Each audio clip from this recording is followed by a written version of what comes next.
Hello, good evening. Hi, good evening. I'm Elettra Luca. I'm the director of the Italian Cultural Institute here in Washington, D.C. Thank you for joining us here tonight for Memos for Our Times, a conversation on Italo Calvino's legacy on the occasion of the 23rd Settimana della Lingua Italiana nel Mondo, or Week of Italian Language in the World.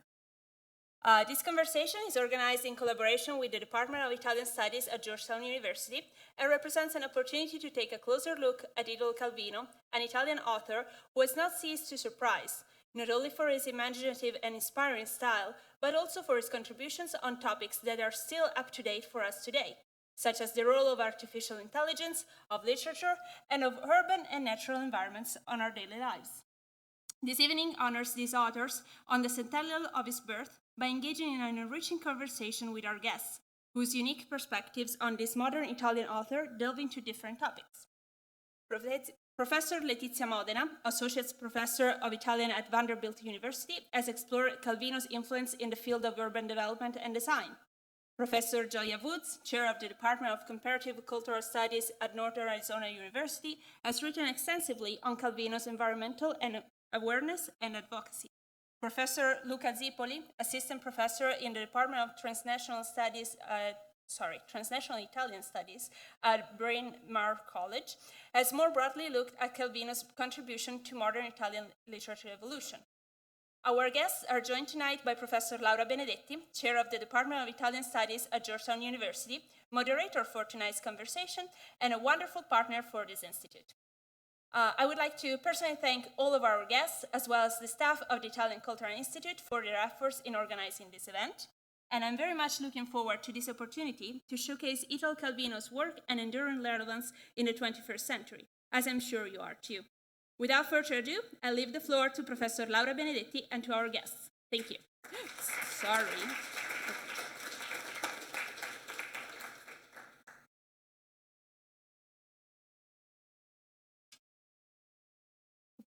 Good evening, everybody. It's great to be here to commemorate Italo Calvino.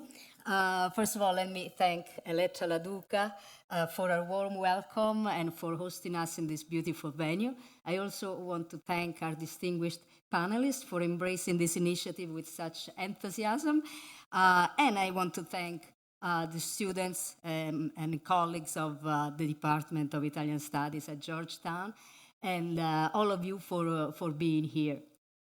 We barely missed Italo Calvino's birthday on October 15, but we are delighted to have this opportunity to discuss his legacy with you.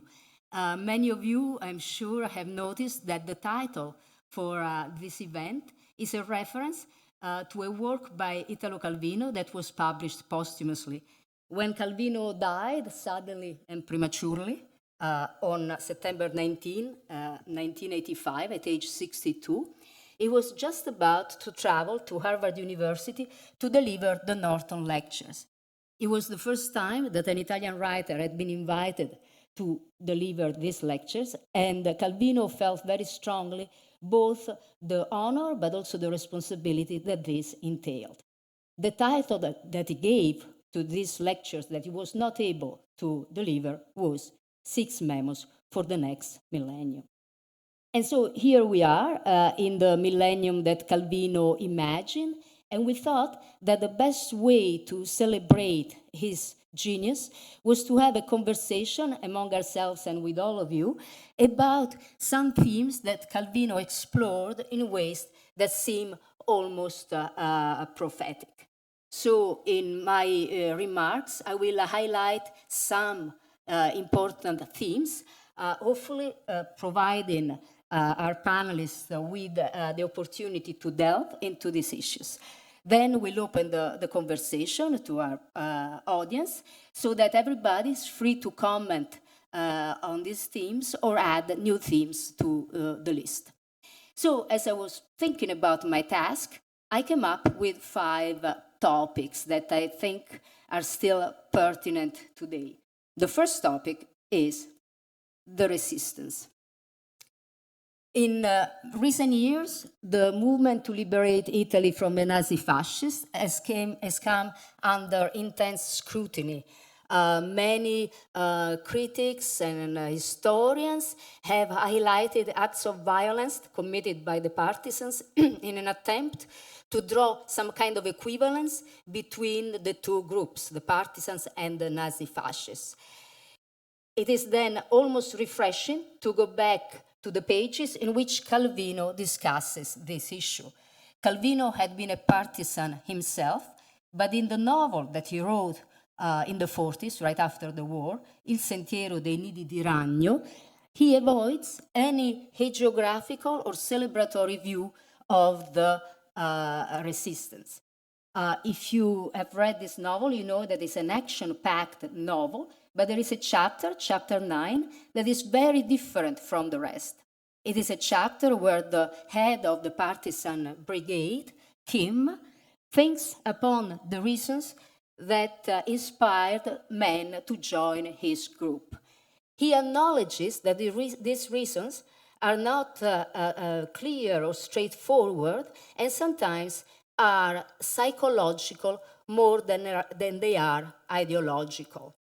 He also acknowledges that the furore della vita, the inner frenzy that inspires his men, is not that different from the feeling that inspires people on the opposite side. With one important difference, though, Calvino says. On our side, nothing is lost, not a single gesture, not a shot. They will all serve, if not to free us, then to free our children, to create a world that is serene, without resentment, a world in which no one has to be bad. So this is the Calvino's answer, as pertinent today as it was back in the 40s, to all attempt to draw some kind of equivalence between the two groups on the basis of some abstract notion, such as heroism, loyalty, attachment to the cause, and so on and so forth. The difference, Calvino says, is in the future that these two groups were trying to build. On the one hand, the future that we enjoy today, when we are able to have these and other difficult conversations, and on the other hand, a future that luckily never materialized, where these and other conversation would be impossible. Il Sentiero dei Nidi di Ragno was published in 1947. As a former partisan and a communist, Calvino was naturally in the midst of the debate about the role of literature and culture, at a time where writers were asked implicitly and sometimes explicitly to play the flute for the revolution, suonare il piffero per la rivoluzione, to use Elio Vittorini's famous phrase. So basically, writers were asked to be committed to openly serve an ideological goal. Yet Calvino was always a staunch advocate of artistic freedom and a firm believer in the power of literature. He was always ready to maintain the difference between historical documents and literary works, even at a time where such a difference seemed suspiciously conservative. And I want to read a passage from a letter that he wrote to his friend Marcello Venturi, which I think is very, very interesting in this regard. Dear Marcello, People Under Siege is perhaps your best short story. Only the ending is not interesting. The fact that the fascist kills the woman and the partisan shoots himself leaves one cold. One thinks, of course, we all knew that would happen. How else could it end then? Didn't these things happen? Of course they happened. But whereas life can be rhetorical, moving, and melodramatic, we writers cannot. A hell of a mess. We must always say something new in addition to life. So Calvino maintained that literature could exercise its power only if it kept at a distance from the excesses of life. For Calvino, literature had to say something new in addition to life. It is a very difficult goal to achieve, but Calvino tried to fulfill that goal throughout his life and his career. When I was preparing these remarks, I tried to arrange them chronologically, so in the order in which they manifested themselves in Calvino's works. That's why I started with the resistance. But already this second topic, the power of literature, cannot be neatly confined to one phase in Calvino's life and works. The same can be said of another important topic, that is Calvino's attention to the ways humans modify their environment to an extent that becomes dangerous to their own species. And it's really striking to see how early Calvino became aware of these dangers. His first Marcovaldo stories date back to 1952.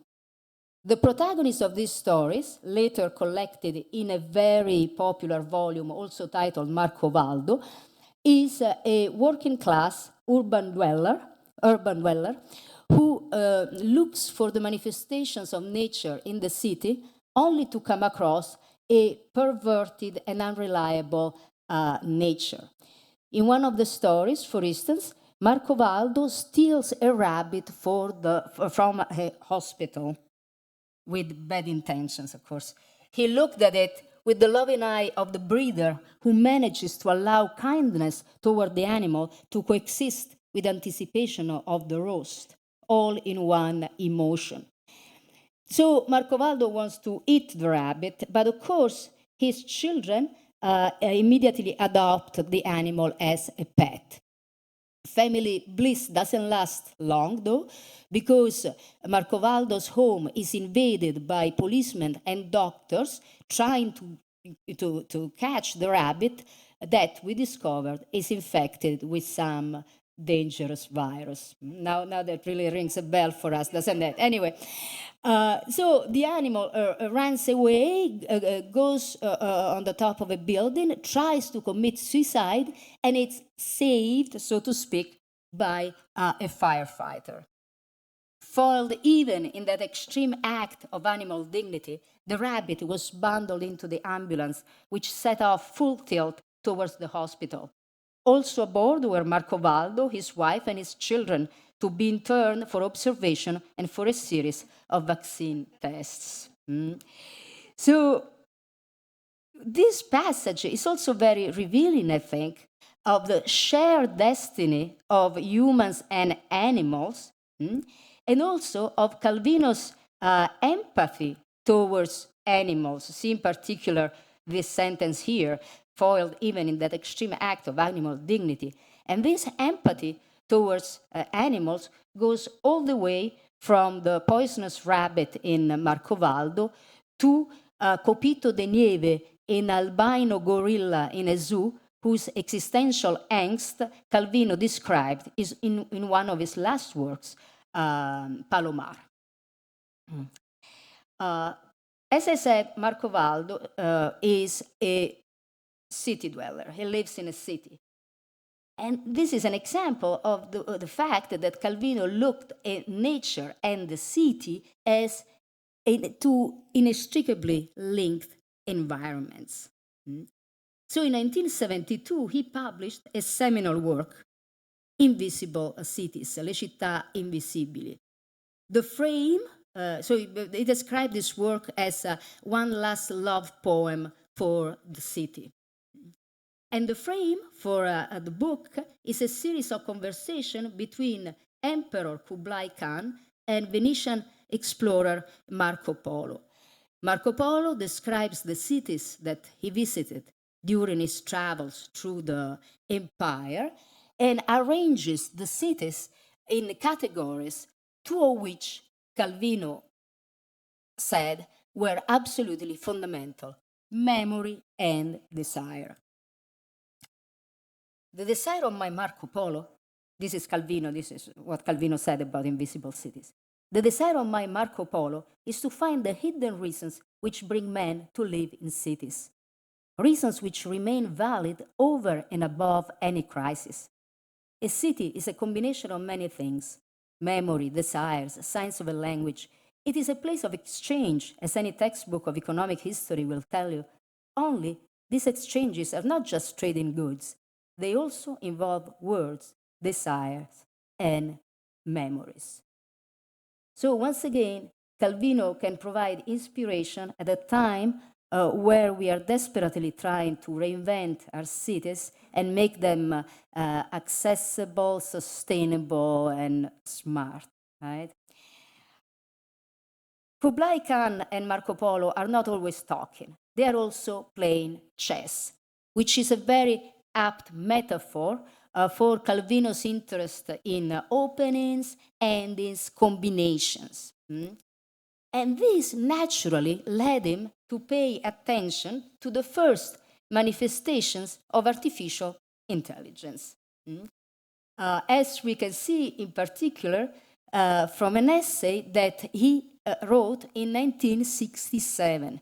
So that's over a quarter century before the internet became available to the public. So Calvino was really a pioneer. And he starts this essay by talking about the first, the title of the essay is Cybernetics and Ghosts, the first storyteller of the tribe, who began to put forth words to test the extent to which words could fit with one another, could give birth to one another, and in order to extract an explanation of the world from the thread of every possible spoken narrative. From this image of the mythical storyteller of the tribe, Calvino moves on to his own experience as a writer. And he really doesn't believe in any romantic notion of inspiration falling from heaven or springing up from a great depths. His idea of writing is very much a practical one, pragmatic one. Writing is hard work, Calvino says. Literature, as I knew it, was a constant series of attempts to make one word stay put after another by following certain definite rules. And it's probably impossible to read this today and not to think of the various softwares that have been completing our sentences for a while now, right? So this idea of writers as writing machines, as Calvino defines them, leads him to look without grave concern to the possibility that one day a machine could write a novel.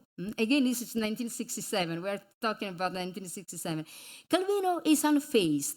Calvino thinks that humans will still have a very important role in the process, and literature will survive this challenge. Once we have dismantled and reassembled the process of literary composition, the decisive moment of literary life will be that of reading. In this sense, even though entrusted to machines, literature will continue to be a place of privilege within the human consciousness, a way of exercising the potentialities contained in the system of science belonging to all societies at all times. The work will continue to be born, to be judged, to be destroyed, or constantly renewed on contact with the eye of the reader. So this was Calvino's attitude towards the literary automaton, as he called it. And while I don't claim that Calvino had all the answers to the challenges that artificial intelligence poses today, I feel pretty confident that if he were here today, he would be looking at this new frontier with the same trademark curiosity and imagination that continue to provide inspiration in this new millennium, because the millennium Calvino imagined, of course, is now, is what we are facing today.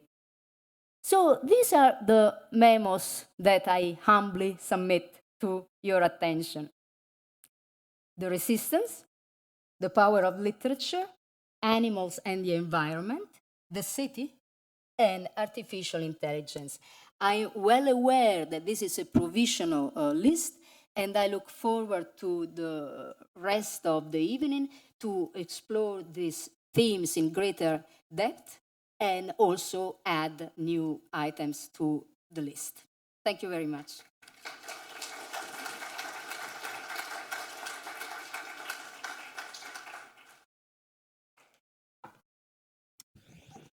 Thank you, Laura, for introducing so nicely our discussion. And I would also like to thank the Italian Cultural Institute here in Washington, D.C. for welcoming us in such a beautiful venue. And of course, thank you all for joining us to celebrate Italo Calvino's centennial. Throughout his 40 years long career as a writer, a critic, as an essayist, Calvino reflected many times and in many different ways on what literature actually is and what are its roles, powers, and responsibilities. In fact, in my opinion, what makes Calvino a special and a unique writer is that he was not just a prolific author, but I would say he was many different authors combined together. As a matter of fact, throughout his long career, Calvino experimented the most diverse range of genres, styles, and literary formats, and even pioneered some brand new ones. As a result, I think that it's very appropriate the definition that another Italian writer, Cesare Pavese, gave of him in 1947 at his literary debut, Lo scoiattolo della penna, the squirrel of the pen. In his output, Calvino almost literally jumped throughout many different themes and forms, as you can see also from this image, which attempts to depict all of his books. As Laura recalled, being a former partisan, Calvino first joined neorealism and started his literary career as an engaged writer by publishing The Path to the Spider's Nest only 2 years after the Second World War. However, as you can read from the quotation, later Calvino gradually and then completely abandoned politically informed narratives and realistic narratives and started to write texts in non-realistic, innovative, and experimental forms. Why is that? Why is that Calvino changed his literary output? In 1954, television appeared in Italy with the start of RAI, the Italian national broadcast.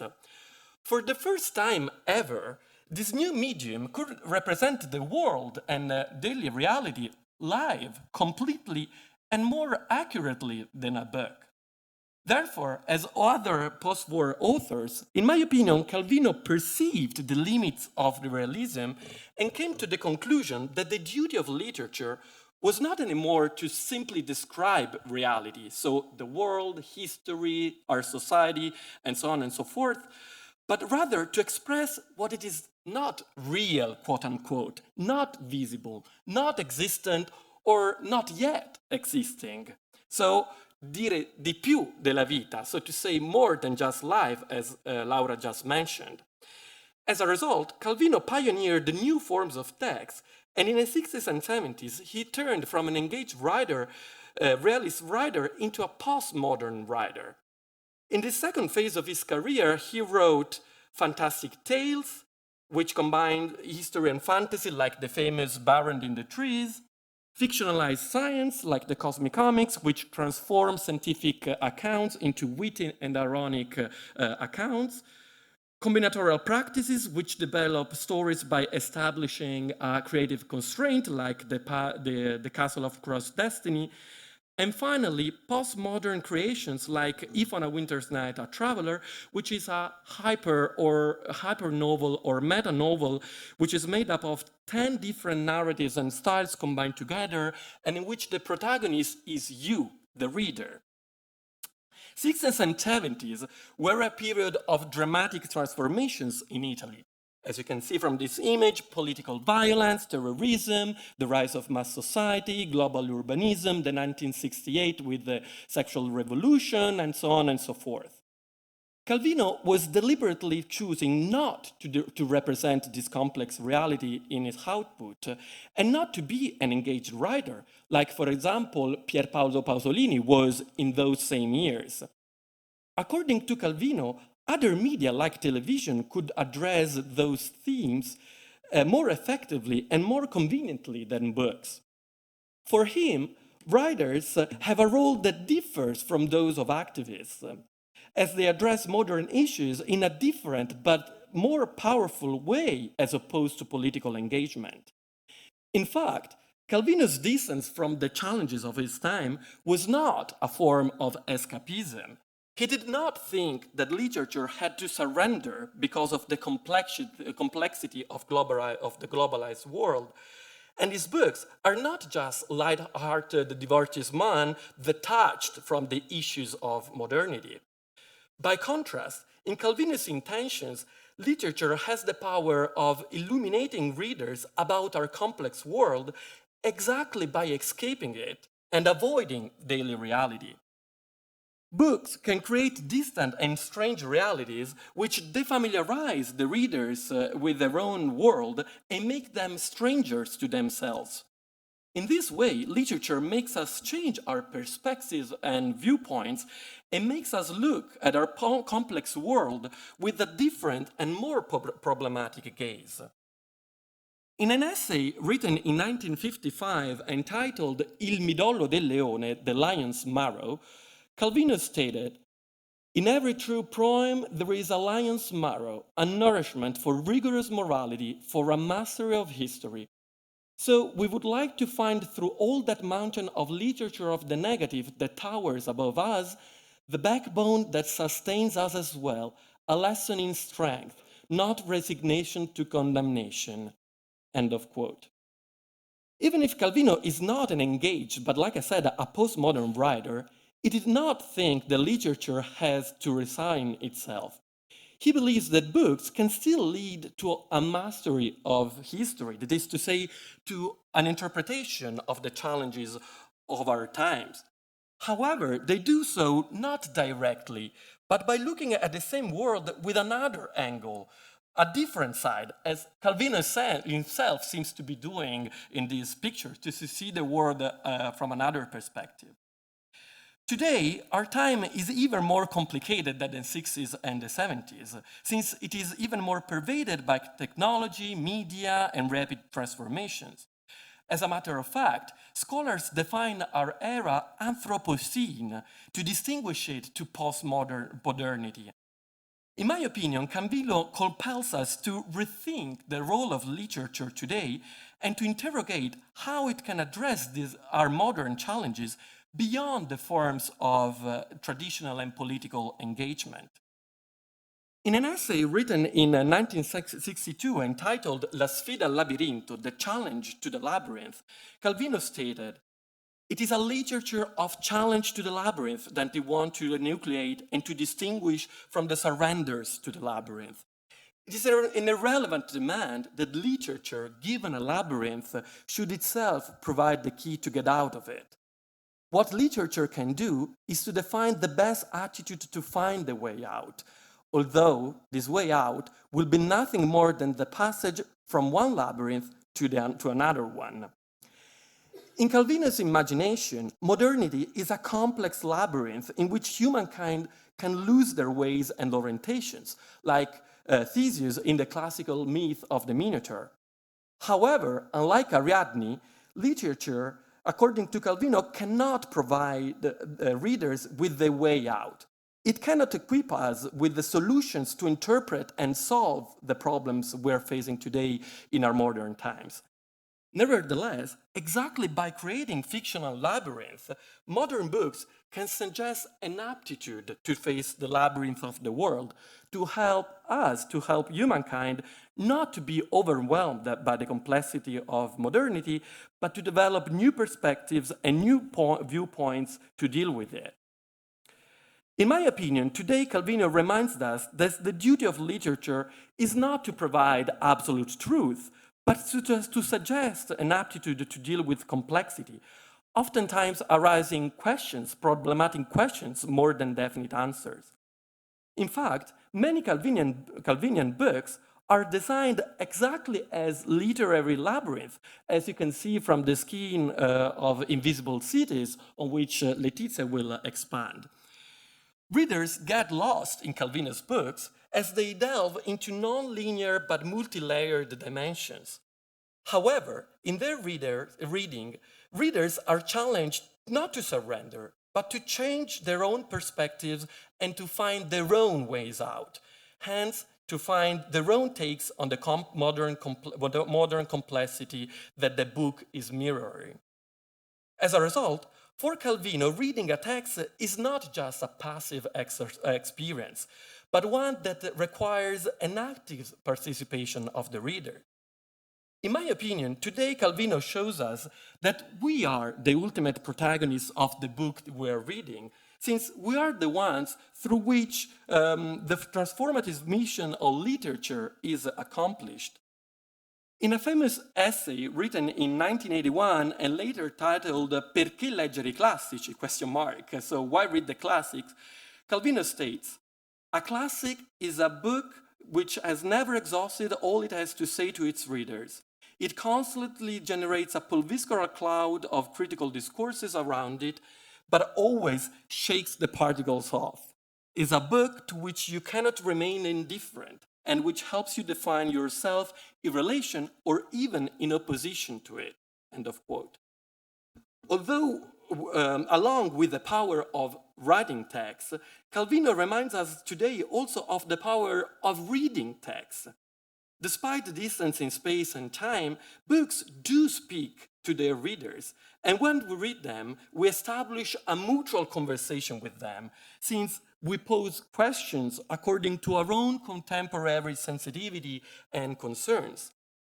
In conclusion, in my opinion, Calvino manifests that both writing and reading are transformational experiences which challenge our previous knowledge, provide questions more than definite truth, and in this way help us to redefine the world we live in and ourselves. And I thank you for your attention.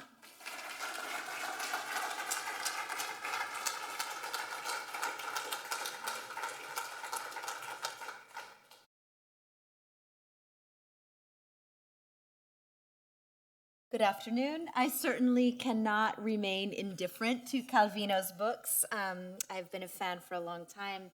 Particularly as an eco-critic, I came to Calvino's works through my love of environmental literature. The natural world dominates Calvino's entire fictional universe. He was the son of a botanist and an agronomist who managed an experimental floriculture institute. Calvino says until the age of 20, he lived with his parents in a garden full of rare and exotic plants. When he began his studies at the University of Turin in 1941, he began in the agriculture faculty. But after the war, as he turned more to the writer's life, he became an observer and a critic of the heedless economic growth, consumer capitalism, and the commodification of the natural world, and the way it separated humans from inalienable parts of themselves. For example, in A Plunge into Real Estate, a novella from 1957, the protagonist, Quinto, notes how rapidly post-war development has turned his Ligurian Riviera into an amputated part of himself. But what happens to the amputated part? This is something Calvino was very interested in exploring. The stories I am interested in narrating, he wrote in 1956, are always stories about a search for human completeness, integration, above and beyond the alienation and division that is imposed on contemporary man. Calvino narrates this search by animating that which is not human, by imagining pasts and futures where human and more than human protagonists struggle to connect with the natural world. Think Marco Valdo, who Laura introduced to us, or exist in a universe that is in the process of becoming discrete phenomena. Think Queequeg from Le Cosmicomica. Queequeg was a nebula, he was a dinosaur, he was a shell, so many other things. And Calvino is exploring through the Cosmicomica, these different kinds of scales of time, which is very important to eco-critics. and to all of us trying to manage, climate breakdown. At the conclusion of the Lezioni Americane, 6 memos for the next millennium, Calvino wonders, what if it were possible for a work to be conceived beyond the self, a work that allowed us to escape the limited perspective of the individual self, not only to enter other similar selves, but to give voice to that which cannot speak?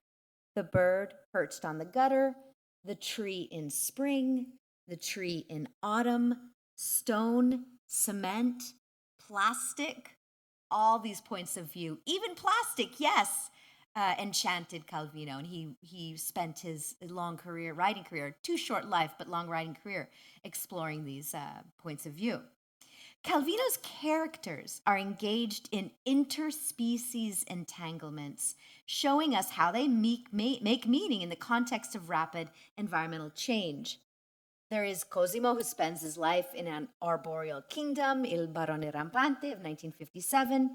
Then the unambitious, anonymous narrator of the 1958 novella La Nuvola di Smog, deciding how and to what extent he'll take action to address the cloud of air pollution in his city, 1958.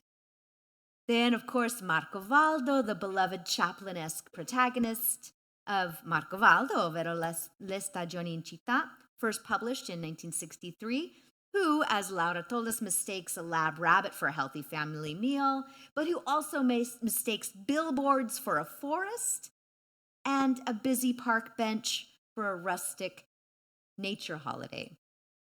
The cheeky Queefwick of Le Cosmicomiche in 1956, in whom human and inhuman timescales come together and who moves through the universe just like Forrest Gump, present at all its major moments from the Big Bang onwards.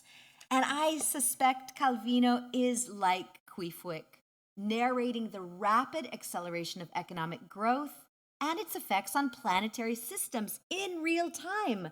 He was a critic of the Great Acceleration, that rapid period of the Anthropocene post-war, as it was happening. Calvino is narrator of the Anthropocene par excellence, imagining its complexities long before geologists proposed the term Anthropocene, long before its most insidious effects were even visible and comprehensible. He is a master of Anthropocene fiction. What is the Anthropocene? You've encountered this term, I imagine, many of you? Yes? So the Anthropocene is proposed by geologists as a new geological epoch following the Holocene, which, of course, for the last 12,000 years was dominated by this interglacial period. It's when we invented agriculture and so many other things. But now we've entered the Anthropocene. It is a discourse giving us a way to understand and narrate our past, present, and potential futures. Why is it an epoch? Well, think about how all the other geologic epochs were shaped by the characteristic activities that happened in that epoch, right?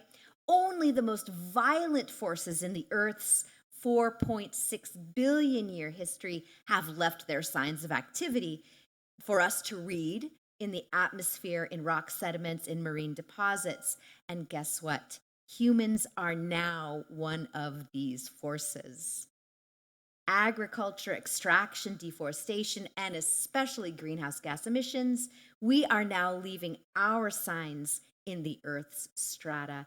We have become a force of nature, reshaping the planet on a geological scale, but at a much faster pace than tectonic plate shifting, for instance. And this leads me to the first term I'd like for us to be familiar with is the Great Acceleration. The Great Acceleration begins in 1945, just as Calvino is beginning his writing career. It's the period during which the most rapid rate of change occurs, economic activity balloons, human population explodes, and our fossil fuel use grows exponentially. And Calvino is narrating all this while it's happening. In Smog, the novella I mentioned earlier, the journalist for the government-sponsored magazine called Purification is ordered to write about how his new city is one of the cities where pollution is the most serious. He is an anonymous journalist of the Great Acceleration. And then we can also talk about the term vibrant matter, which Calvino himself was also engaged with. It simply means other beings have agency. Maybe agency that doesn't look like our agency, human agency. Trees migrate. Did you know? We just can't see them in our sort of limited time frame.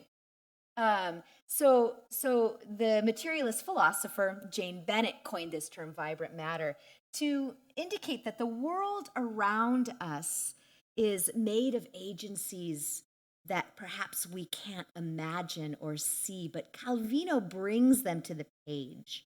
The bird perched on the gutter, the tree in spring and the tree in autumn, stone, cement, plastic, and moreover, lab rabbits and mushrooms, which we'll see in a moment. Because Calvino was committed to the rhythm of folktales, he easily attributes agency to things that we have been trained for 2,000 years are inert and don't have agency. He animated, or maybe reanimated, a world that was seemingly losing the power to enchant.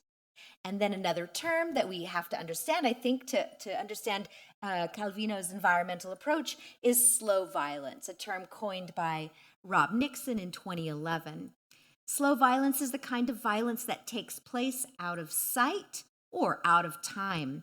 It's the opposite of a car crash or a war crime that can be captured quickly in a headline, right, or in a photograph. Slow violence is difficult to capture this way. It only becomes visible in the bodies and landscapes that it affects. It's the violence of the great acceleration, creeping toxicity, a buildup of carbon emissions that we can't really see happening, but we see in the bodies and the landscape. In the Marco Valdo stories, Calvino makes slow violence visible. It appears in the short story Dove più azzurro il fiume, in which Marco Valdo discovers that what he believed to be a sparkling blue, healthy fishing hole is actually so bright blue because it's been polluted by the paint factory upstream. Slow violence is embodied in his wife's Domitilla's shopping bag, a sight that once filled Marco Valdo with pure joy, but now contains threats, traps, and frauds. It filled him with fear, as if hostile presences had now infiltrated the walls of his house. Cheese was made of plastic, butter from tallow candles. In fruits and vegetables, the arsenic of insecticides was concentrated in percentages higher than the vitamin content. And, per gli italiani, la peggiore, from the tins of oil, it was no longer the golden juice of the olive that flowed, but the fat of old mules, cleverly distilled. I'll just close by talking a bit about Funghi in Città, my student's favorite story from the Marco Valdo stories. It is the opening story of Marco Valdo, and all the elements I've just discussed, all the elements of the Anthropocene come together here. The keen observation of the natural world and the alienation from it, the unequal way the great acceleration becomes an issue of environmental justice, affecting the displaced, the immigrant, and the working class most acutely, the slow violence of invisible toxicities, the vibrant matter of more than human agencies, and the interspecies entanglements of mushrooms, wind, rain, and human communities. Our hero, Marco Valdo, would never miss a leaf yellowing on a tree branch.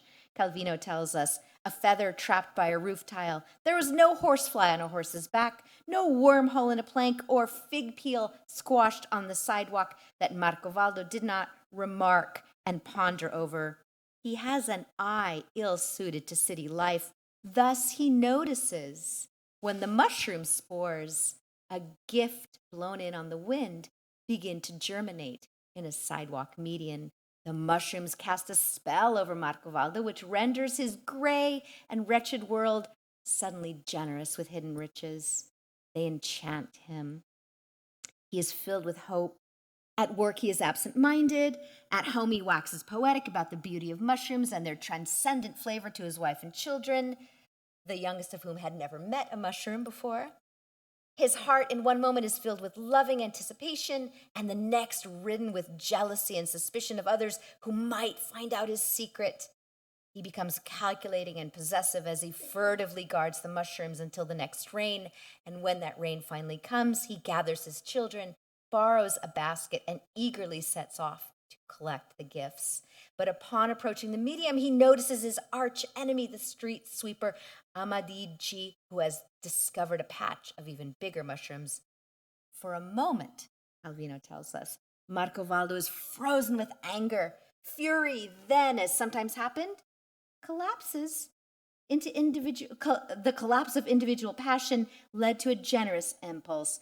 The neighbors join in the harvest, and they all take their fair share home. And they do see each other the very next day in the hospital because the mushrooms had turned out to be toxic.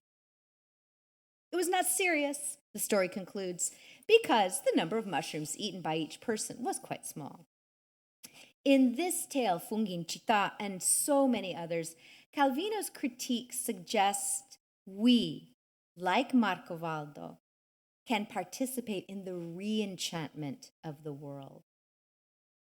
We do not need to attend only to the narrative of continuous progress, for if we do, we will miss the ability to look around rather than just ahead. Thank you.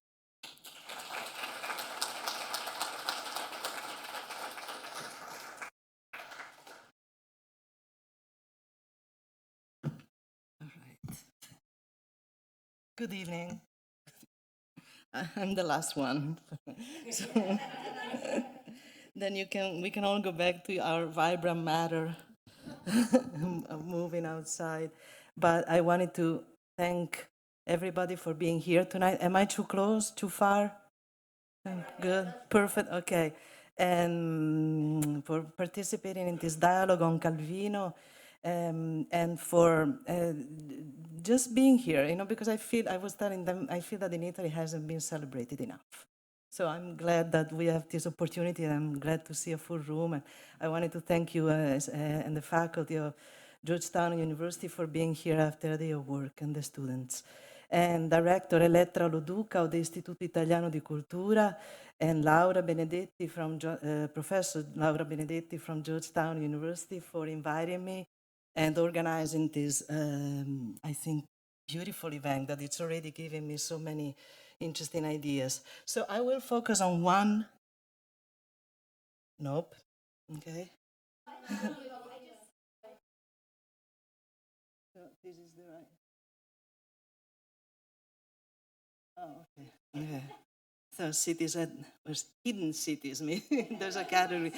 I decided to focus on one specific book, Invisible Cities, and on one specific category of the invisible cities, which are the thin cities, le città sottili, because I think it give me a way to try to show how incredibly Calvino's incredible ability to foresee issues that would become problems in the future, and issues that in his years have been maybe read as frivolous or light or playful, and then actually today we realize much more the importance of them. One information that I want to open with is that when Calvino wrote the book in 1972, the population of the world was not even reaching 4 billions. Okay. Today we're over 8 billions. So to think of cities today, 51 years later, considering that most of the world population is urbanizing, moving towards cities, is a whole different matter than it was 51 years ago. And yet, 51 years ago, Calvino was able to identify where we would have had big issues with. And that's how I'd like to focus on these thin cities. The book, like Laura said, was published in 1972, and it's a series of imaginary dialogues between an aging emperor who's too tired and too depressed to visit his own empire, but feels he has no control over it, Kublai Khan, and a young Venetian traveler, Marco Polo. Marco Polo provides the emperor with 55 brief descriptions of cities within the declining Mongolian empire. The book describes Polo as the young visionary traveler because Calvino's Marco Polo, opposite to the real life Marco Polo, does not, in fact, describe city that he has actually visited, but instead imagines them. This is something that we miss sometimes, but at the very beginning we see Marco Polo has not traveled really. They just close their eyes and project cities in their imagination. These are invisible cities in the sense that they are urban images projected onto the invisible screen of Polo's imagination and to the great Khan imagination. Okay. Just like a projector. What Calvino called the inner city, he called the imagination the inner city. I try to explain to my students that it has a different meaning. Okay. The inner city or internal city of the mind. Polo is effectively an architect of invisible or imagined cities. The narrator sets out the following scene, and this is the beginning, one of the first dialogue, and I quote, "The great Khan contemplates an empire covered with cities that wait upon the earth and upon mankind, cities crammed with wealth and traffic, saturated with ornaments and offices, complicated by mechanisms and hierarchies, swollen, tense, ponderous. The empire is being crushed by his own weight, Kublai thinks, and in his dreams now, cities light as kites appear, pierce cities like laces, city transparent as mosquito netting, cities like leaves veins, filigree cities to be seen through their opaque and fictitious thickness." End of quote. The remedy for Calvino was the subtraction of weight, the thinning out, the lightening of building materials, and elevation. Architectural lightness, the design tendency to thin out or disembody an oversaturated reality, is to be found especially but not exclusively in the so-called città sottili, or thin cities, suspended in the sky, such as Zenobia, Armilla, Bauci, and Ottavia. "Now I shall tell you of the city of Zenobia," Calvino writes, "which is wonderful in this fashion. Though set on dry terrain, it stands on high pilings, and the houses are of bamboo and zinc, with many platforms and balconies placed on stilts at various heights, crossing one another, linked by ladders and hanging sidewalks. We read of Armilla. The fact remains that it has no walls, no ceilings, no floors. It has nothing that makes it seem a city, except the water pipes that rise vertically where the houses should be and spread out horizontally where the floors should be, a forest of pipes." Bauci is a thin city supported by slender stilts that rise from the ground at a great distance from one another. And I quote, "Nothing of the city touches the earth except those long flamingo legs." Ottavia, my favorite, is a spiderweb city that swings over an abyss, tied with ropes to two mountain tops, its precarious situation opposed to earthly gravity. Where did this invisible or imagined architecture come from? Was Calvino just playing with us 51 years ago? No. In the sorry. In the 1960s and early 70s, amidst a Western urban crisis, the future of the city and the discipline charged with planning and designing the city permeated the social imaginary and generated art museum exhibits, books, and magazines in Italy and France, where Calvino lived, okay, as well as in the United States, the source par excellence for speculation about the future of the city with Jane Jacobs. Okay, most importantly, Louis Mumford before, then Jane Jacobs, more revolutionary. We need only, which, by the way, Calvino had published by Einaudi, had translated and published, both, I don't know if Mumford, but Jane Jacobs for sure, Death and Life of the American City. We need only recall the exhibit entitled Visionary Architecture, curated by Arthur Drexler at the Museum of Modern Art in New York City in 1960, and that Calvino spent 4 months in New York City that very same year. This MoMA exhibit was a harbinger of the academic and public fascination with the city of the future throughout the 60s and into the 70s, the very period in which Calvino wrote Invisible Cities.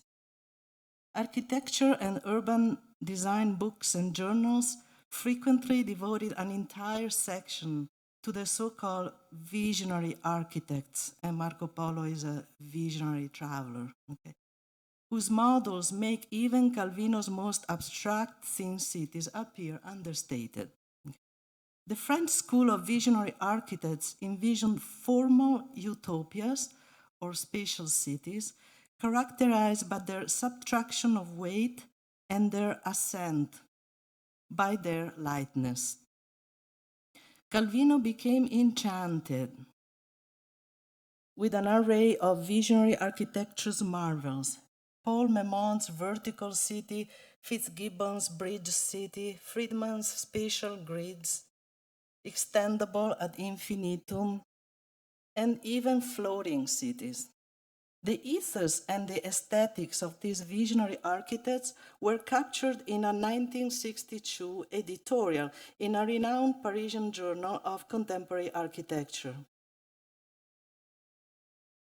Imagine not a single Eiffel Tower, but 10, 20, or even more, like an immense metal forest, connected by bridges, roads, and platforms. I'm quoting, okay. In this gigantic three-dimensional spider web, there are arranged dwellings, schools, theaters, commercial enterprises. The structure is lighter and more transparent than Eiffel could have dreamed of in 1887. All the tension members are cables. Those in compression are few, essentially lattice pylons. Scintillating colored materials, lighter and smaller forms are threaded through this spatial city. End of quote. Calvino found in such architects today's organic architecture, with residential cubicles suspended between mountains and trees by cables, with spiderweb structures not unlike Octavia's pods, and similar designs of passageways, ladders, and elevators for transport and communication. Spiderweb cities, such as Guy Rothier's design project, comprised of hanging residential cubicles suspended by a spiderweb pattern of cables between mountains, was similar to Paul Memont's and Johanna Friedman villages suspended by cables. These are the most vivid palimpsests, in my opinion, of Calvino's thin city, Octavia, as well as the others thin cities. Calvino's thin cities are perhaps the most radical and urgent legacy to our time, as we reflect on the use of space, as Gioia so beautifully explained before, and the exploding growth of cities across the globe. Calvino displayed in Octavia and on the other thin cities how to iconically capture and reimagine the city and urban life when a critical awareness of urban crisis and failed renewal was beginning to congeal. Separated from invisible cities by 51 years, we know only too well the quotidian and rampant crisis in our metropolises and megalopolises: overbuilding, saturation, pollution, traffic congestion, the sinking heaviness of the built environment. London, Venice, New York are sinking. Cementification of the Earth's surface with all its consequences. What architects and urban designers are imagining today brings Calvino's visionary, albeit invisible cities into the 21st century. For Brenda Freitas, architect in Brazil, sustainable design meets engineering to combat global warming through fiber composite materials, lightweight construction, and biomimetic design. For this kind of architecture that is called arachnid architecture from spiders, arachnid architecture, arachnid residential architecture, reminiscent of Calvino's Think Cities, concrete and steel might be replaced by genetically engineered spider silk, resilient, elastic, and light. Just as urgent, global water levels are on the rise due to global warming. Thus, from London to China to Dubai, the architectural and urban design movement to build on the water surface is gaining steam. Projects for floating cities or cities on stilts, they're called floating cities, but they're really cities on stilts, what they're planning today. So much closer to Calvino's idea of cities on stilts like Bauchi or the others. These projects are becoming less and less futuristic. In April 2019, for example, the United Nations Human Habitat Settlement Program backed the idea that eco-friendly, natural, catastrophe-resistant floating cities could solve the global housing problem. Here, for example, we see the Seapods project from the firm Ocean Builders designed for the government of Panama. The floating 3-platform design conceived for South Korea, and Water Studios' C3 project of high-density green spaces that will be built on water when there is no parkland left. Contemporary design cities confirm that Calvino created a chessboard of highly visual urban possibilities through kaleidoscopic images. He didn't do it all alone. Overwhelmed by the complexity of the city and the issues the urban environment was facing, he traveled, he read, and he reflected. And that is what makes the 1972 novel still fresh for us today. Calvino's ability to engage with his context, read his time, identify problems, and foresee future developments. Thank you.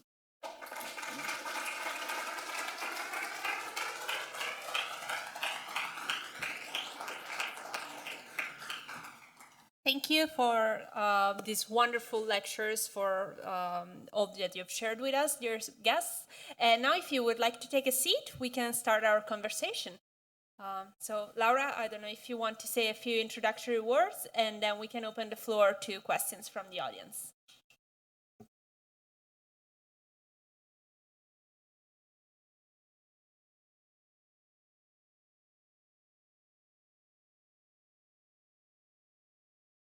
Okay, well, no, I mean, thank you very much. This was very, you gave me so much to think about. But since it's already 7:10, I would just open the floor to the conversations that everybody can comment upon these themes or add, as I said, add other themes that we haven't touched upon. So I would definitely leave the floor to the audience.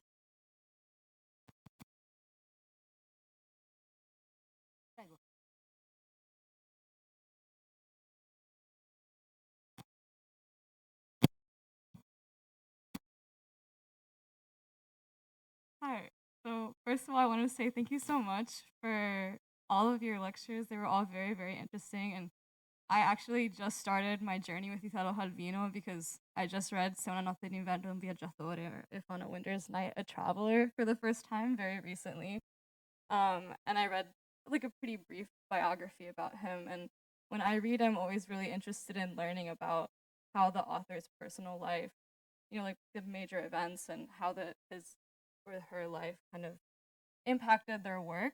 And I know, actually, I've read some letters from Calvino that talk about how he kind of pushes back against people wanting to know about his life, because he's like, I don't want people to, say that my book is about this because I experienced this or because I stood for this, and I want people to draw their own conclusions. And so I kind of hesitate saying this, but it was really interesting to hear from all of you kind of how he progressed in his journey as a writer, and also how his life impacted his works, and how, of course, his work has impacted our life. And I guess maybe less of a question is something that kind of unified everything for me and really gave me a new perspective on his work and an excitement to engage with all these different aspects of it, was that even from the very beginning, the fact that he was in the resistance and he was fighting against, in my opinion, I guess, from what I know about fascism as my family experienced it, it's just like a very narrow vision of the world, and it's a labyrinth in itself. It's constructing this labyrinth and then deciding,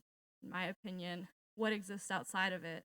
And what exists outside of it is, what's cast outside of it rather, is proven to not exist or is accepted as non-existing. So I think that what all of you mentioned about his imagination, him constantly kind of challenging people to imagine the future and engage with the future, in and of itself is very revolutionary to me. And I think it really makes me think of the fact of him being a revolutionary was not necessarily, not just political, but I think the fact that he was so imaginative is what made him revolutionary. And I think what makes someone a revolutionary is being imaginative as well. So I appreciate and applaud you all for highlighting that.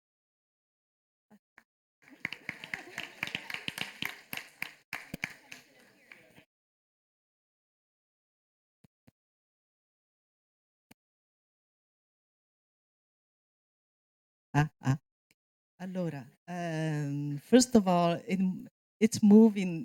I like, I envy people who start a journey with an author at the beginning, like Calvino. I am starting a lot of journeys and then I want to stop the journey, get off the boat, because I don't find, except for some recent, current one, but I envy people who still have to start the journey with Calvino, Pavese, Fenoglio, and so on. Moravia, you can skip my. Okay. So I'm glad that it's a good time for you to be. The imagination, I think you touch on the most important, at least for me, that's the most important key of his work. And, Calvino strongly believed in the necessity to practice the imagination as a muscle, as a part of our brain that we can not develop it, just like if we don't go to the gym, we don't develop other body parts. And for him, utopias or imaginative fictions were a way to train the imagination, to imagine possibilities. It's an effort. It's not easy, and not only in six memos for the next millennium. That's the part where people always quote when he says we are now submerged, and that was 86. Again, it was already 40 years ago, and yet you already said there we're submerged by a plague of images, prefabricated images, immagini prefabbricate, that come to us, and so we are losing our own ability to develop our own images because we're bombarded by a plague of images. And that was 40 years ago. And if we think of how much we're bombarded today by images or by scrolling or anything, and that, what does that mean? It can be, we can atrophy, we can really atrophy our brain. And so I'm glad that you saw that, because that's the whole point of Calvino.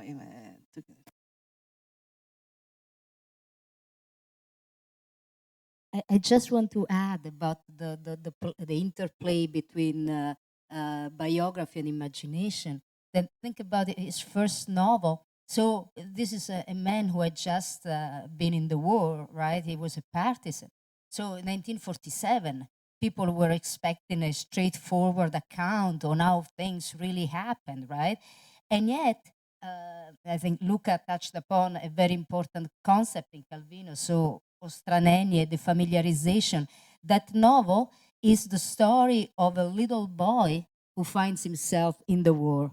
So instead of Calvino, instead of adopting his point of view as a man fighting for a just cause and so on and so forth, he adopted the point of view of a little boy who was somehow at loss, trying to figure out these overwhelming events, right? So again, he didn't want to. He never gave in to autobiography. He thought that he would gain a different perspective and perhaps a deeper understanding of events if he tried to adopt the point of view of somebody else. And that in itself is a very important lesson, I think.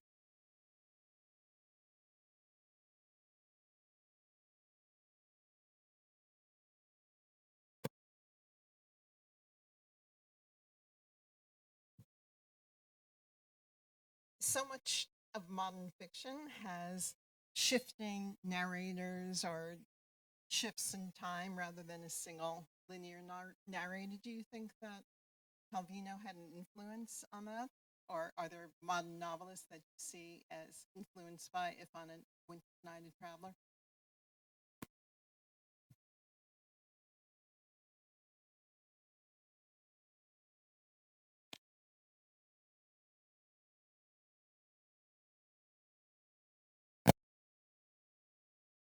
Thank you so much for your question.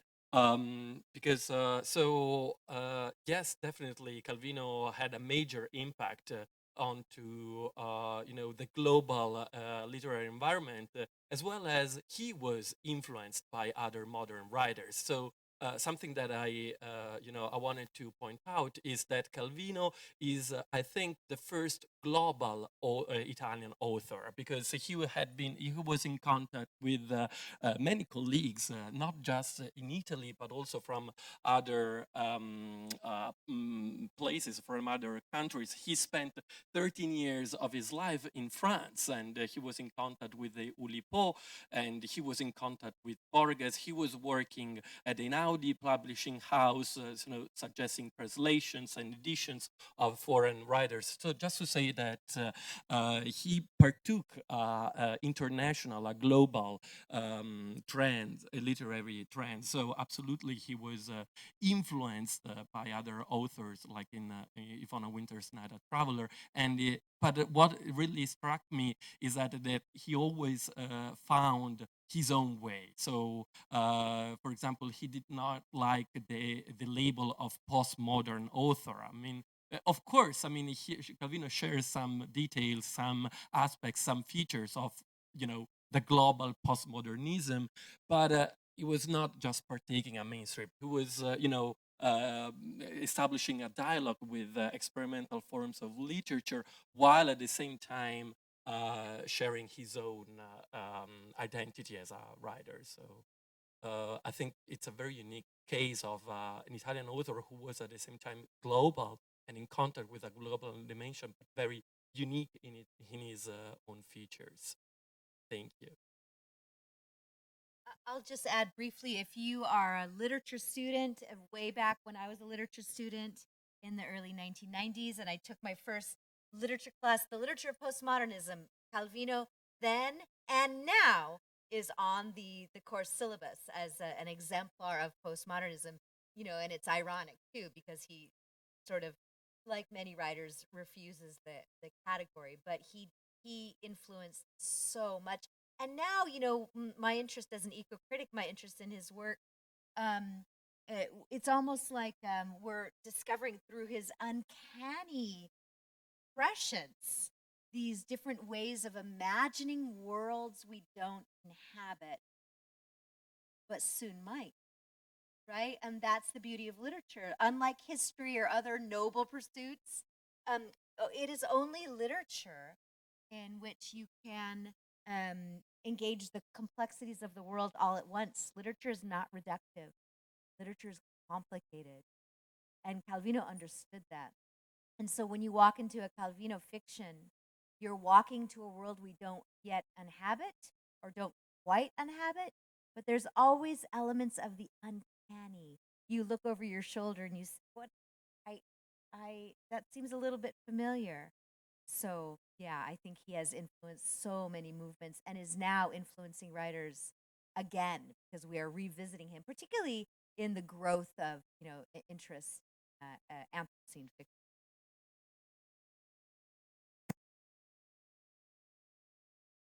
Hello. What interests me was the idea of the writer as writing machine. What do we think as readers who interact with writing that does come from a machine? How does Calvino want us to think of this creation? And to the point of imagination, can a computer create a narrative that flexes the imaginative muscle?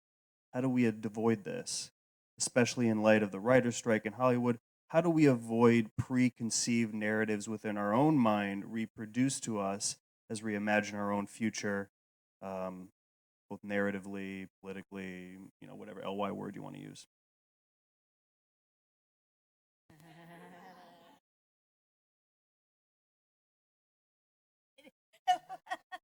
I don't know why I got stuck with the microphone, but the, there was a beautiful event here at the embassy just 2 days ago about artificial intelligence. As I mentioned at the end of my remarks, I don't definitely, I don't think that Calvino would have all the answers to all the challenges that artificial intelligence poses, but I think he would be ready to explore this new frontier. Absolutely. How do we react? I was thinking that so much of literature, and but I'm also thinking about things that are written for Netflix series, for instance, is already so predictable and so standardized that yeah, perhaps it's not offensive to see that a machine could do that, and perhaps we humans, if we have something specific, could give it a twist, could improve it. There is so much that it's around. I mean, I'm thinking again also the images that bombard us, that they're also so serialized, so mass produced already, that perhaps if a machine did that for us, they would free us to, would enable us to do more interesting things. I don't know. I think the only positive, because of course this is a shock, okay? We were just, especially in an academic environment, we were just coming out of the pandemic, and now we have artificial intelligence. I really don't know what the future is going to bring, But if there is a positive thing to look at this new frontier, is that perhaps we can really explore our specificity. I mean, the machine could help us become more human, or at least underline what we think that we are so special in doing, So yes, Calvino, at that point, I think he was also very much influenced by perhaps a reader response criticism that was also developing. So this idea that the reader has a very active role in the production of meaning. So at that point, he said, well, at the end, because he said, I mean, the essay is much longer, of course, than the passages that I quoted. Calvino said, well, so I go on and on, I put words together, and sometimes I hit the right combination, And in the end, who decides whether that's the right combination? It's the reader. I mean, or even myself as a reader, though, if I'm able to overcome my, my love for what I've written and look at the product in a dispassionate way, well, then I know when something works and when it doesn't work. I don't have the answer, but that's how I'm kind of, wrestling with these issues right now. But we really are in the midst of, in the middle of the storm, in the eye of the storm. I love this question so much, and it brings to mind two things. First, Luca's description of how Calvino moved from neorealism with the television in everyone's house, and look what it pushed him to do, to refine his imagination and invent new possibilities and bring value added to the world. And it's the same as when people were able to first afford the box camera in the 1860s. Guess what developed? Impressionism, because you could already capture the picture perfect image of reality. And now, because of that, one of the most imaginative, most beautiful, most globally well loved genres of painting developed in response to the camera. Calvino develops partly in response to the television. So who knows? Maybe it could, as Laura suggests, push us into different realms. I'm still not sure what's artificial intelligence exactly. So, but I think that because I need to study it well beside what we repeat all the time. But I think that Calvino was already so tired in '86 when he unfortunately suddenly died by all the lack of exactitude, and lack of shape of human speech, that maybe would have even enjoyed seeing if artificial intelligence could be better than the shapelessness of so much that he was hearing around him, and that he had been feeling all through the rhetoric of the 70s and 80s. So I would love to know what he would say, because there's in a lot of essays he complains about the just lack of shape and the diluted rhetoric, the lack of exactness of human speech, and of intellectuals, not of people who are justified. And so maybe would have hoped that the machine can release us from some of that. I don't know. I'd be very, very interested in knowing what. But the idea that we have to add that the human factor is to add, literature has to add something more, then life would have stayed. So I'm sure it would not have been against artificial intelligence. It might have embraced it and see what it could relieve us of, and how do we use it for better purposes. I think, but I don't know. I would have been shocked, that's for sure. Not shocked. Shocked is wrong, because he would have he already foresaw it in the essay Cybernetics.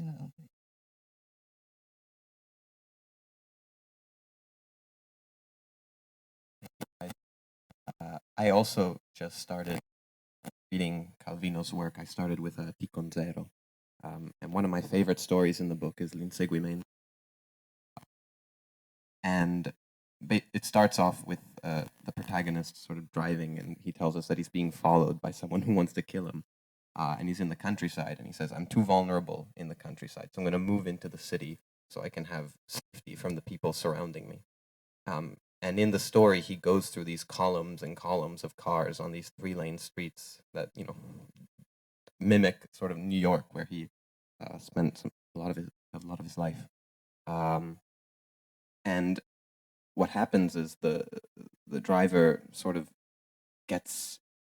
feels the weight of the city on him, because like in the countryside he's vulnerable, but in the city he is stuck like 10-15 meters ahead of his killer, and all that separates him are these 3 cars, and he's not able to escape in any direction. And over time he starts to lose like the definition of concrete ideas to him. Like what used to be concrete ideas just become abstractions, and he no longer can tell the difference between a follower and someone who follows. And by the end, he discovers, and we discover with him, that not only is he being followed, but he has a gun in the car and he's following someone else. And the story ends with him killing the person he's following. So I wanted to know your guys' thoughts on not just how humans and cities impact the world, but how cities impact the people that live in them. In particular, what Calvino thought of this.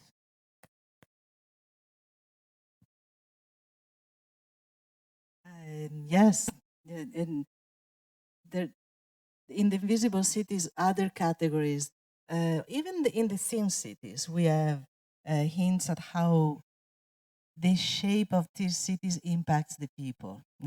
And for example, in Ottavia, the spiderweb city, that we can read as a rendering of visionary architecture like I did today, but we can also read it as a metaphor of fragility and precarious existence. You know, it's the spiderweb city hanging between two mountain tops with houses in the shape of bags hanging underneath. We can read it metaphorically as our own state of precarious existence. One of the comments is that, especially today, you know, in view of all the climate change problems, so one of the comments that the narrator Marco Polo says, you know, after all, the inhabitants of Ottavia are not so worried or so nervous because, unlike other inhabitants of other cities, they know that the net, the spider web, won't last very long.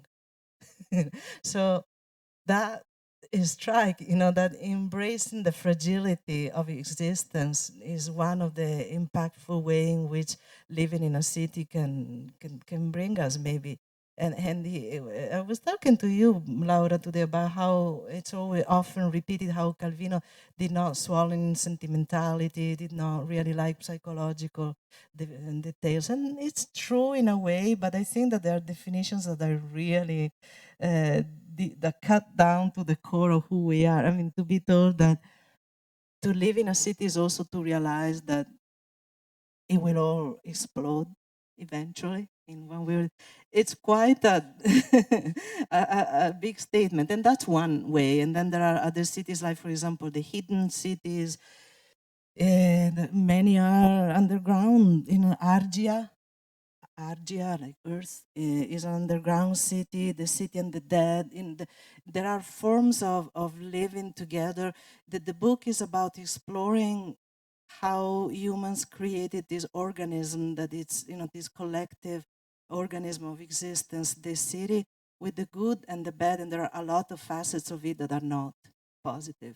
And the feeling, Ercilia, for example, people pull threads between the corners of the houses if we have a relationship, and then my relative, and then the dialogue we had, we weave this web of threads, and that is where we are, you know, with this, the school, work, family, and that's suffocating after a while, so much so that they have to abandon the city and move somewhere else and start, you know, pulling more different threads until it comes again and again. And that's another symptom of uneasiness and malaise. So there are definitely, you know, positive aspects, the most luminous cities, you know, the hopeful cities, and the beautiful memory, desire, eros, there's eros in some of the cities, companionship, and then there's fear, but he was certainly aware of that too.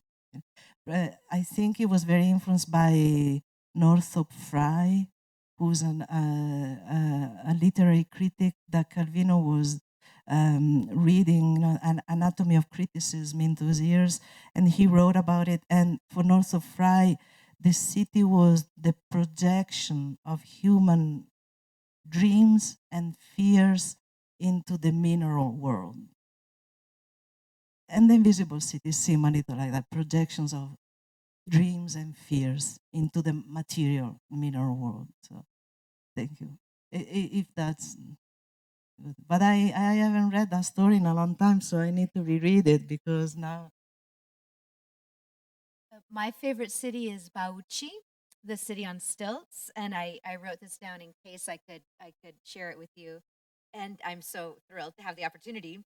So there are 3 hypotheses about the inhabitants of Bauchi: that they hate the earth, that they respect it so much they avoid all contact, that they love it as it was and never tire of examining it leaf by leaf, ant by ant, contemplating with fascination their own absence, the world without us, as Bill McKibben wrote in this treatise on the environment back in the 80s. Great question. I object to your reading because it's not the world without us, it's us on stilts that are still long flamingo legs. sitting in the world. That's different, because I like that, and it's very poetic, and the world without us. But no, we're still in that world, and that's the problem, that we're always in the world, and so we are so yeah, it's complicated. William Weaver. Sorry. No, Calvino doesn't say the earth without us, but but Bauchi is a city on stilts standing on the earth. So we are not on the earth's surface, but we are. I don't want to be too angry about but it's different, because we can contemplate from Bauchi our own absence from a place where we used to be. And it applies very well to immigrants or emigrants, or to other people who have changed, even from home to college. You can contemplate a place where you could be or you used to be, and you contemplate your own absence in that place, but you're still somewhere else, and you are on stilts in an elevated position looking at that. You have not disappeared. So but I am kidding. Okay.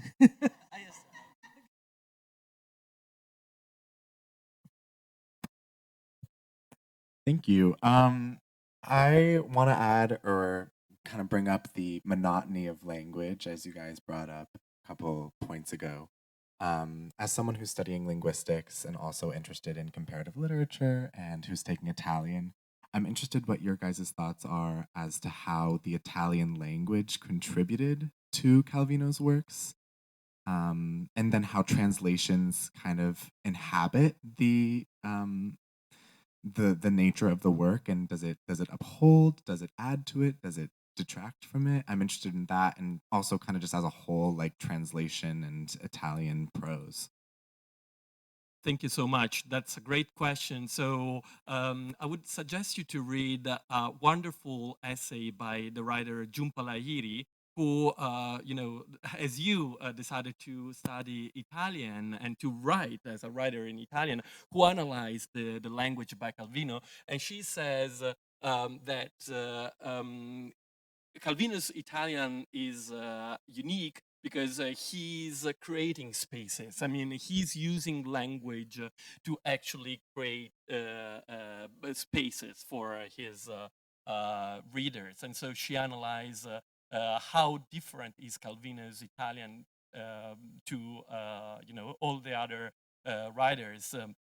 And yeah, I would just add that Calvino was very interested in linguistics and in language, especially in his late period. So with books like Palomar. Palomar is just nothing happens in Palomar. There is no action. It's just a book-length description of the world, of the relationships between humankind and the world. There is this character who's using language to describe the world in every single details, as detailed as possible. So how language does not mirror the world, but it is, creating actually a space as a world, as Jhumpa Lahiri mentioned.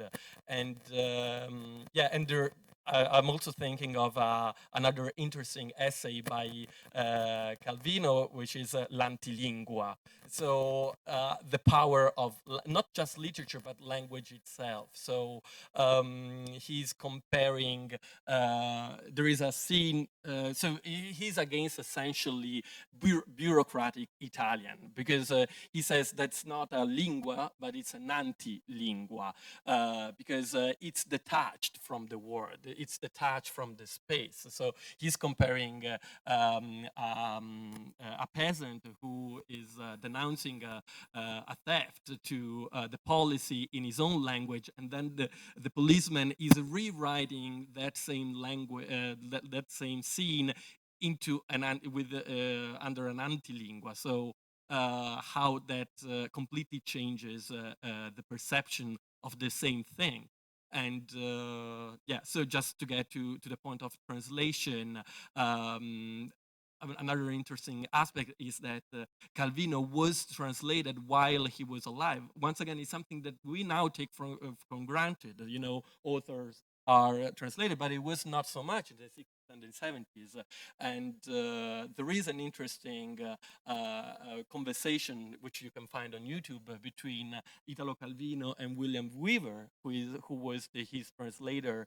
And Calvino was very much fascinated in this process because once again, reveals the power of language in creating different worlds. And our translation is definitely different to write a text. So there is a famous essay by Calvino: translating is the true way to read a text. So because you are rereading and recreating it into a different environment. So thank you for a great. I would just add that if you have read Le Cosmicomiche, I also recommend this, especially the cheeky narrator Queefwick, who, and Calvino was fascinated with signs and how they change what we're observing, and how they create meaning. There's this great, I think Queefwick in this particular iteration is in an asteroid belt, and he is circulating through the universe, and he as he's circulating by, he quickly scribbles a sign in space, and the whole, there's several paragraphs of Queefwick. I can't wait for billions of light years till I get back and see my sign in space. I'm so excited. And Queefwick keeps thinking, I'm so excited. And he gets there finally after billions of light years, and he realizes that someone has attempted to graffiti it. And he's so upset. Now I'm going to find that guy, it's like, I mean, the signs in space. I mean, this is, part of his motivation is to, how does the language, the sign, shape the universe, make meaning, determine how we read the world, in fact.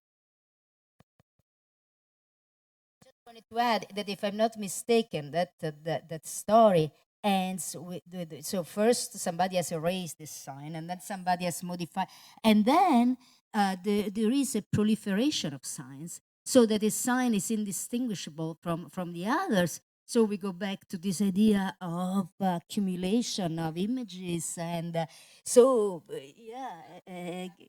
prefabricated images, or difficult to literally leave a sign in the world, because your sign can be confused with all the other signs. So it's Calvino is a very engaging writer. At the same time, there is quite, he's very deep writer. He kind of playfully said that you can only explore the depth when after you have explored all the surface, but the surface is never ending. So it gives us an extreme variety, and we can really follow him into his exploration and explore some more. So it's really, yeah, fascinating. I'm so glad that you guys are reading Calvino. It's really a wonderful adventure. It's really a wonderful adventure. And in fact, there are so many facets in Calvino that there are so many books that we haven't even mentioned. So I would like to ask the audience, what's your favorite Calvino book, if you have read? Because, for instance, my favorite Calvino book is a book that I haven't mentioned, The Non-Existent Night. Is my absolute, is my book. But who has? Barodera Panther.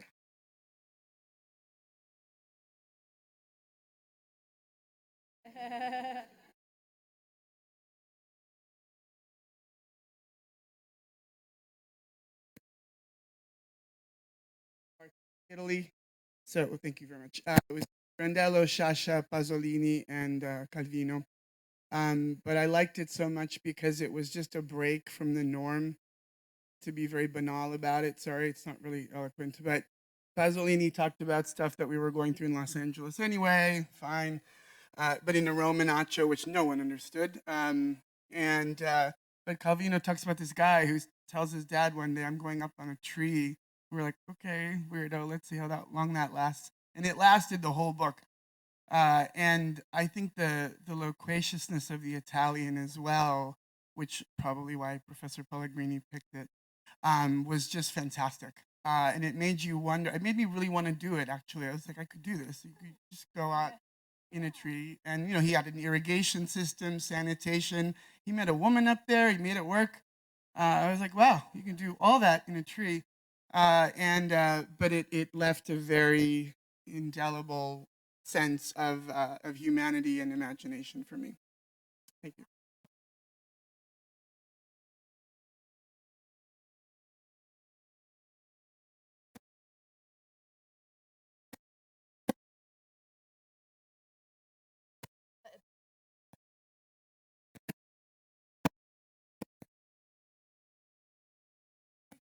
Painful at the time.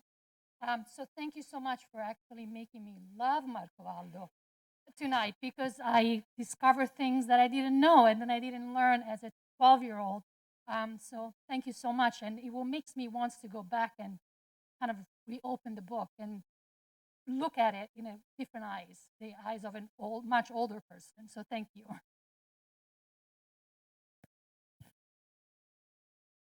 Jenna, I just want to add something briefly. So I really liked your comments because, it's a great pleasure to read Calvino for the first time. So I'm very excited. I taught a course entirely on Calvino last semester. I was so excited that my students were reading Calvino for the first time. But it's actually a pleasure to reread it. I mean, it's definitely true what he says, that, you always find something new into a book when you reread it. And so I totally agree with you. I mean, it's so refreshing to get back to Calvino's book that we have loved or we have not loved as kid, or just reading them, because you always find something different. You may not like it or like it again, but that's something that I really enjoy, just rereading Calvino. Marco Valdo is one of my literary heroes for sure. I mean, he sort of underscores the history of contemporary Italy in the 1950s. Clearly, he and his family have come up from some rural, environment into some urban environment, and he's a sort of country bumpkin, and he stumbles around, mistaking himself. But it's through his mistakes and the humor that his mistakes evoke that we realize how how rapidly the world is changing. And Marco Polo kind of bumbles around like a Charlie Chaplin character, getting himself into all sorts of scrapes that are so funny. But through his adventures or misadventures, we really get a window into what downsides of what are happening in the economic miracle. I just would like to know if Calvino is very well known here in America. Yeah, it is. Calvino is loved in the United States, and for example, at the university where I teach, he's like the book of reference, not only in Italian studies, but also, for example, in the urban cities program.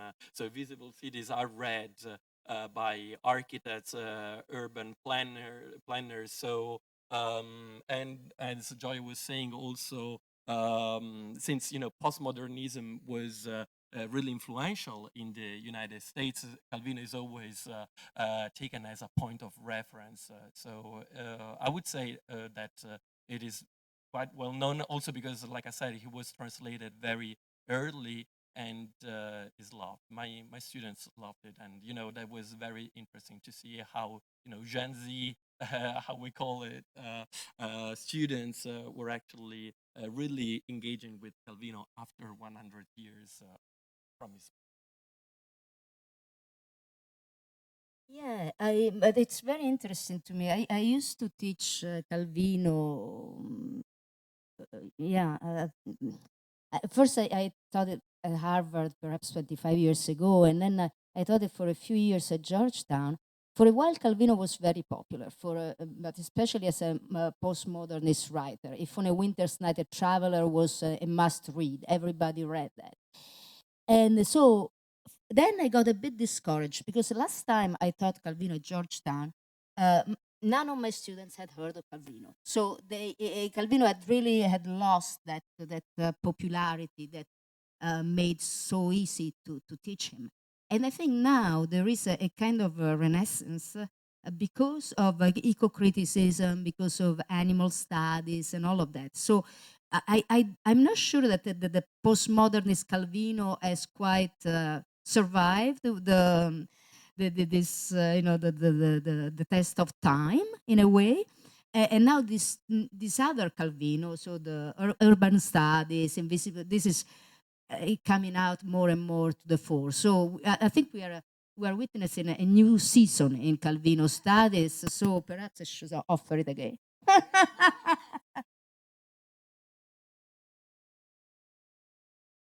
My experience in the States is that Calvino is known.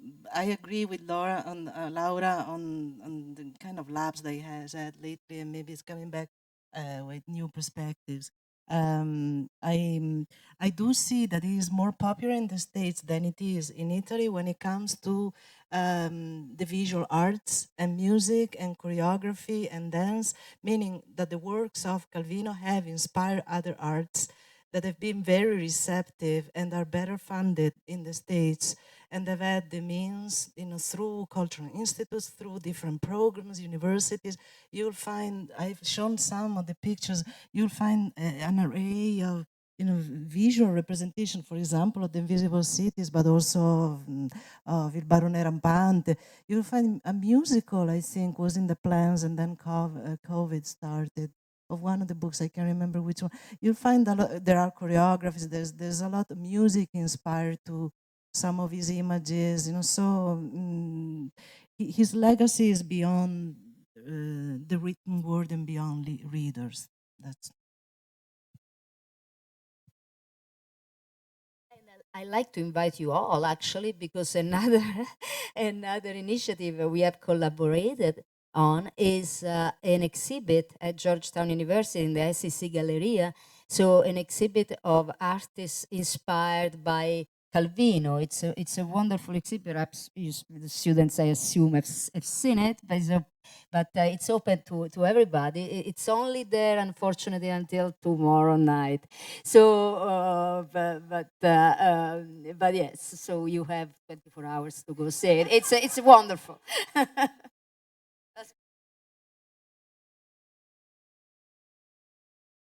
If you haven't read Calvino and you want to share your favorite, what are you going to read next after you leave here? Ante. Oh gosh. I'm partial to Marcovaldo. I love these stories. I read them to my children when they were small because they're 2 to 3 page short stories set in the 50s and 60s that they're always so enjoyable and funny and have delightful turns at the end. That's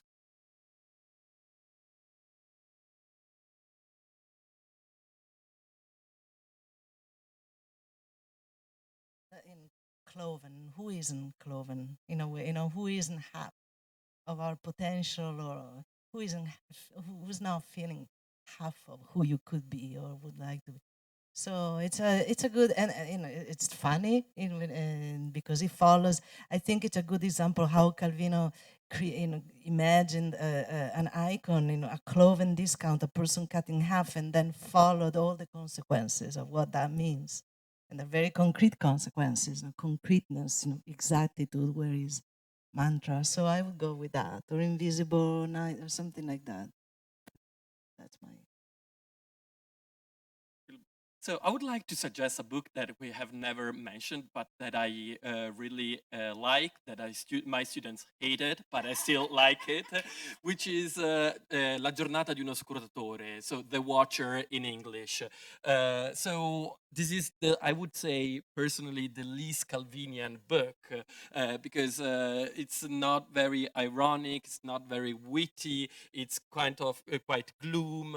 It was published in 1963, so it's a transition book between the realist and postmodernist space, whatever that means. But anyways, it's a transition book. But the reason why I really like it's because it deals with a theme that Calvino has never explored before or later, which is mental health issues, mental instability, because essentially the book revolves around the elections that took place in the Cottolengo in Turin, so in an asylum. So there is it's a book-length reflection on the relationship between mental health issues and politics and society. So I really like it because it's a Calvino in crisis. I mean, he really is seeing the limits of ideologies, communism, and dealing with real, actual issues and highlighting the margins. So I really liked when Gioia said that Calvino always seeks out for marginalized, unknown, not visible spheres of the society, of the world. I think The Watcher is very powerful in that. So I might suggest. I already said I'm very partial to the trilogy, so the Baron in the Trees, my absolute favorite, The Non-Existent Night, and the Cloven Viscount, absolutely. And in fact, who isn't Cloven, Letizia said, but there is a line in the Cloven Viscount that I think it's very nice, and I kind of want to dedicate it to our students here, when the narrator in the Cloven Viscount, who's a very young person, says, sometimes you feel that you are incomplete, but you are only young. And so, I mean, it's perhaps it could be of some comfort. If,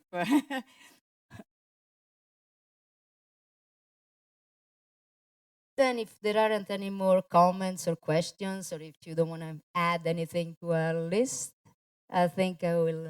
We will let you go to your reading. Thank you very much. Thank you, everybody, for coming. Thank you to our guests. It was a joy having you here. And if you enjoyed tonight, you will find the recording of this lecture on our YouTube channel. I also urge you to follow us on social media. We're on Facebook and Instagram, and you can be up to date on all of our events, which are mostly free. So thank you so much, and I hope to see you again.